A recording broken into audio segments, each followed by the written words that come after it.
जय श्रीमन नारायण। आप सभी को देव उठनी एकादशी एवं तुलसी विवाह की बहुत बहुत शुभकामनाएं। आइए जानते हैं तुलसी विवाह से जुड़ी हुई पौराणिक कथा। स्कंद पुराण, पद्म पुराण एवं शिव पुराण की कथा के अनुसार प्राचीन समय में कलानेमि नाम का एक असुर था। उस असुर की एक अति सुंदर और तेजोमय कन्या थी जिसका नाम था वृंदा। एक असुर कन्या होने के बाद भी वृंदा तन मन से पवित्र और भगवान विष्णु की परम भक्त थी। वृंदा के युवा होने पर पिता कलानेमि ने गुरु शुक्राचार्य से परामर्श किया और उनके कहे के अनुसार वृंदा का विवाह शिव जी के क्रोध और तम से उत्पन्न हुए जालंधर नामक एक असुर से करवा दिया। जालंधर बहुत ही शक्तिशाली असुर था क्योंकि वह भगवान शिव का ही अंश था और अपनी पत्नी वृंदा के पतिव्रत धर्म के कारण अजेय था। जब समुद्र मंथन हुआ तो जालंधर उसके परिणाम से संतुष्ट नहीं था। क्रुद्ध होकर उसने देवों पर आक्रमण कर दिया और देवराज इंद्र से स्वर्ग को छीनकर उस पर अपना अधिकार जमा लिया। कुछ समय बाद एक बार नारद मुनि जालंधर से मिलने स्वर्ग गए और उसके समक्ष देवी पार्वती के रूप और गुणों की व्याख्या करने लगे। देवी पार्वती के बारे में सुनकर जालंधर ने उन्हें अपनी संगिनी बनाने का विचार किया और इस विचार से भगवान शिव को आक्रमण के लिए चुनौती दे दी। शिव जी जानते थे कि इस समय वृंदा का पतिव्रत धर्म जालंधर की रक्षा कर रहा है, इसीलिए उसे हरा पाना बहुत कठिन होगा। उधर वृंदा को एक अशुभ दुस्वप्न दिखाई देता है जिसमें वह अपने पति को भैंस पर विराजमान काले घने आकाश के नीचे विचरण करते हुए देखती है। उस काले आकाश में उपस्थित सूर्य पर ग्रहण लगा हुआ था। इस स्वप्न से भयभीत होकर वह अपने पति की प्राण रक्षा के लिए अखंड अनुष्ठान करने बैठ जाती है। जब भगवान शिव को वृंदा के इस तप के बारे में पता चलता है तो वे श्री हरि विष्णु से जालंधर का वध करने में उनकी सहायता करने का निवेदन करते हैं। जब तक वृंदा अनुष्ठान करती तब तक जालंधर को कोई हानि नहीं हो सकती थी। इसीलिए भगवान विष्णु जालंधर का रूप लेकर वृंदा के पास जाते हैं और उससे युद्ध में विजय होने की बात करते हैं। वृंदा इस छल को नहीं समझ पाती और अपने पति की विजय से प्रसन्न होकर उस अनुष्ठान को वहीं समाप्त कर देती है। जालंधर के रूप में भगवान विष्णु को अपना पति मानने से वृंदा का पतिव्रत धर्म खंडित हो जाता है और इस व्रत के टूटने से जालंधर को मिल रही सुरक्षा भी क्षीण हो जाती है। भगवान शिव इस क्षण के लिए तैयार थे और ऐसा होते ही उन्होंने जालंधर का वध कर दिया और सभी देवों को उसके अत्याचार से मुक्त करवा दिया। परंतु वृंदा, उसका क्या? उसने तो अपने हर धर्म का पालन बिल्कुल निष्ठा से किया था। अपने पति की मृत्यु का समाचार सुनकर और जालंधर बने भगवान विष्णु को अपने यथार्थ रूप में देखकर वृंदा बहुत विचलित हो जाती है। उस समय उसके क्रोध की कोई सीमा नहीं थी और इसी पति वियोग में वह भगवान विष्णु को श्राप देती है। जिस तरह मैंने अपने पति से विरह की वेदना सह रही हूँ, उसी प्रकार आप भी अपनी पत्नी माँ लक्ष्मी से अलग हो जाएंगे और आपको भी इस वेदना को सहना होगा। आपके पाषाण हृदय ने मेरे दुखों के बारे में नहीं सोचा, इसीलिए आप सच में पाषाण बन जाएंगे।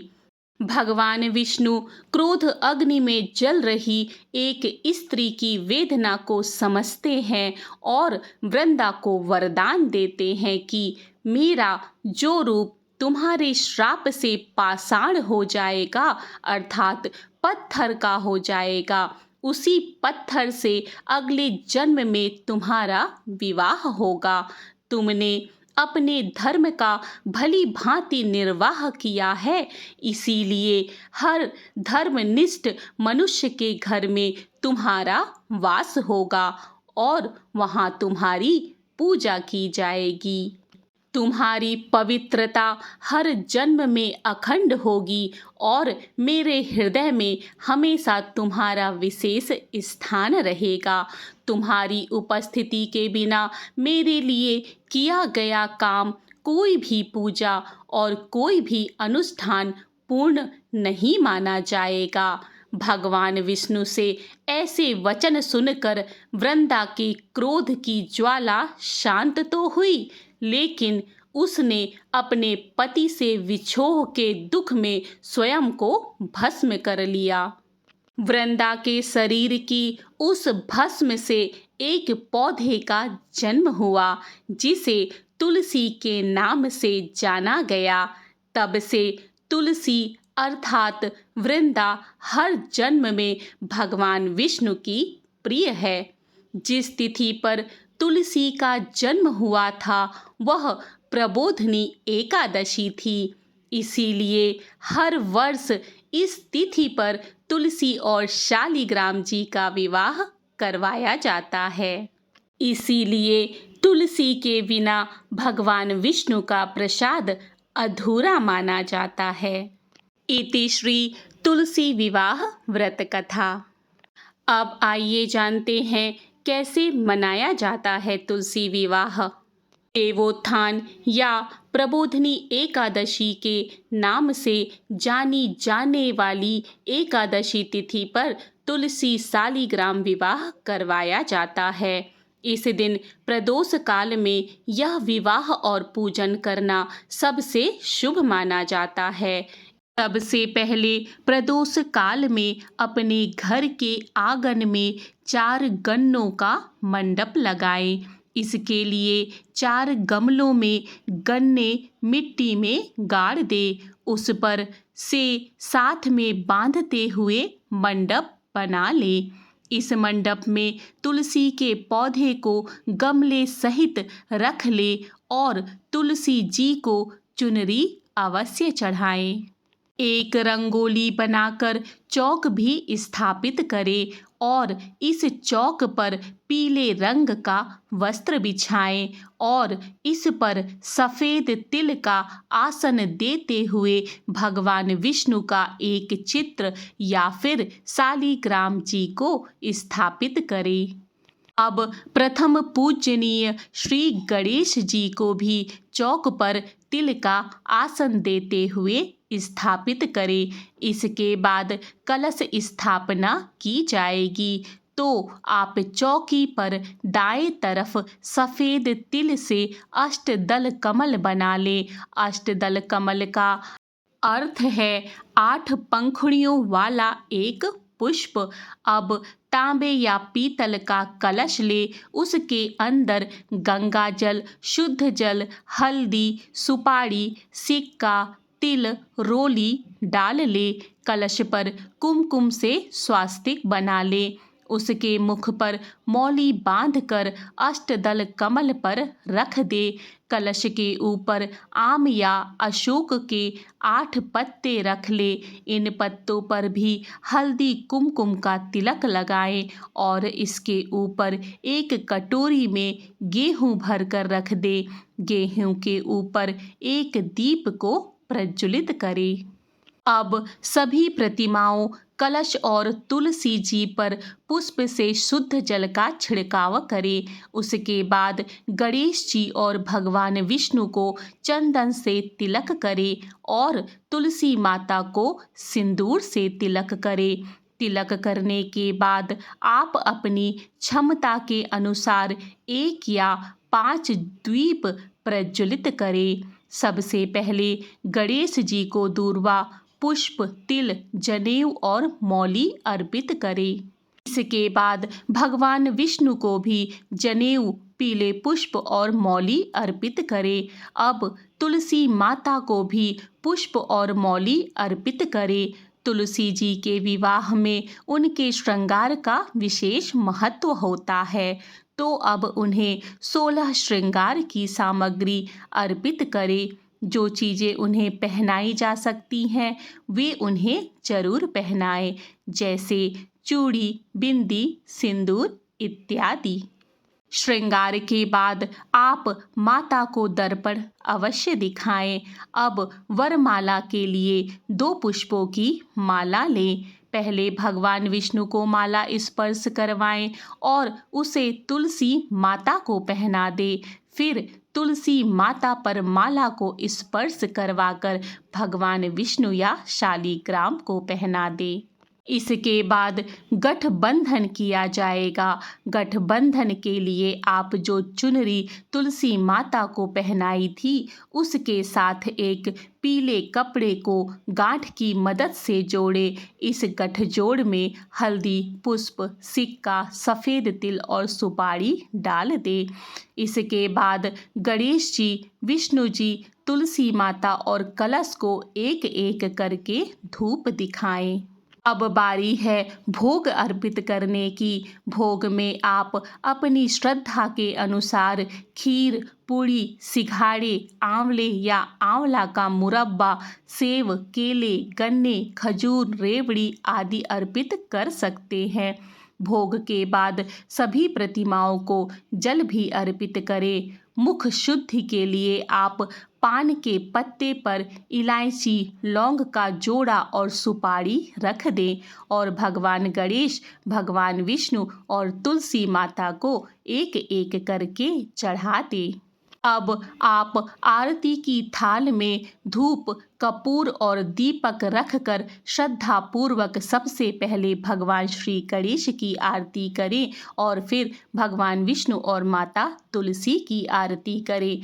अब पूजा में हुई किसी भी कमी के लिए दक्षिणा भगवान जी को अर्पित करें। इस पूजा में तुलसी माता की 7 बार परिक्रमा की जाती है, तो आप भी माता के चारों ओर परिक्रमा करें। पूजा के अंत में हाथ में पुष्प और तिल ले और भगवान से इस पूजा में हुई किसी भी त्रुटि के लिए क्षमा याचना करें। फिर पुष्प और तिल को पूजा स्थल पर छोड़ दें। इस प्रकार तुलसी विवाह संपन्न हो जाएगा और आसानी से घर पर आप स्वयं ही यह पूजा कर पाएंगे। अब आइए जानते हैं तुलसी विवाह में गन्ने का क्या महत्व है।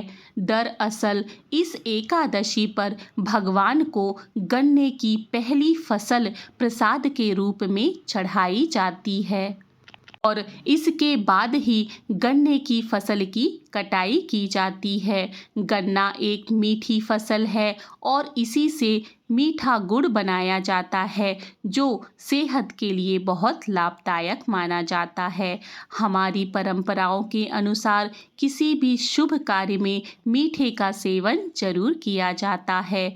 चूँकि प्रबोधिनी एकादशी से ही सभी मांगलिक कार्यों का आरंभ होता है, इसीलिए भगवान को मीठे गन्ने का भोग लगाया जाता है। जब भगवान विष्णु के शयन की अवधि अर्थात चातुर्मास का समापन होता है और तुलसी विवाह के साथ ही सामान्यतः गृह प्रवेश, विवाह तथा अन्य शुभ संस्कार और मांगलिक कार्य शुरू किए जाते हैं। इस तरह से तुलसी विवाह की कथा एवं विधि संपन्न होती है। जय श्री कृष्ण। राधे राधे।